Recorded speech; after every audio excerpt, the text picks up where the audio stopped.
ইউরোপের তারকা ফুটবলারদের পাওয়ার জন্য গত কয়েক বছর ধরে উঠে পড়ে লেগেছে সৌদি আরব। গত বছর দুয়েকের মধ্যে সৌদি আরবের লিগে যোগ দিয়েছেন ক্রিস্টিয়ানো রোনালদো, সঙ্গে গিয়েছেন নেইমার, করিম বেনজেমাও। এবার ইউরোপের ফুটবল ছেড়ে সৌদি আরবে যাওয়ার গুঞ্জন উঠেছে ভিনিসিয়াস জুনিয়রের নামে। গত মৌসুমে রিয়ালের হয়ে দুর্দান্ত পারফর্ম করেছেন ভিনিসিয়াস।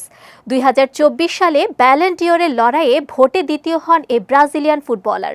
লা লিগা ও চ্যাম্পিয়ন লিগ জয়ের সুবাদে হয়েছেন ফিফার বর্ষসেরা ফুটবলারও।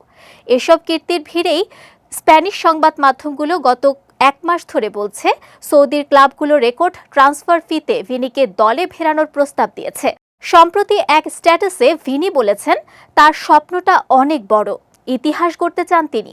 বিশ্বের নানা প্রান্তের বড় ফুটবলারদের সঙ্গে খেলার স্বপ্নের কথা জানানোর এই স্ট্যাটাসের পর অনেকেই ধারণা করছেন ক্রিস্টিয়ানো রোনালদোর ক্লাব আল নাসর কিংবা নেইমারের ক্লাব আল হিলালে যোগ দিতে পারেন ভিনিসিয়াস।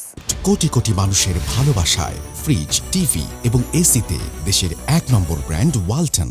এদিকে ব্রাজিলিয়ান তারকার ক্লাব ছাড়ার গুঞ্জন উড়িয়ে দিয়েছেন কোচ আনচেলত্তি। তিনি বলেছেন, ভিনিসিয়াস রিয়াল মাদ্রিদের হয়ে খেলতে পেরে খুব খুশি এবং সে এখানে ইতিহাস গড়তে চায়। ভিনিসিয়াস তাদের জন্য অনেক গুরুত্বপূর্ণ একজন উল্লেখ করে আনচেলত্তি আরও বলেন, ভিনিকে নিয়ে রিয়াল 2022 সালে প্যারিসে ও 2024 সালে লন্ডনে চ্যাম্পিয়ন্স লিগ জিতেছে। একজন খেলোয়াড় হিসেবে তাকে নিয়ে কোনো প্রশ্নের অবকাশ নেই। শেষ পর্যন্ত সৌদি ক্লাব নিয়ে ভিনিসিয়াস জুনিয়রের সিদ্ধান্ত কি হয় তা হয়তো সময় বলে দিবে।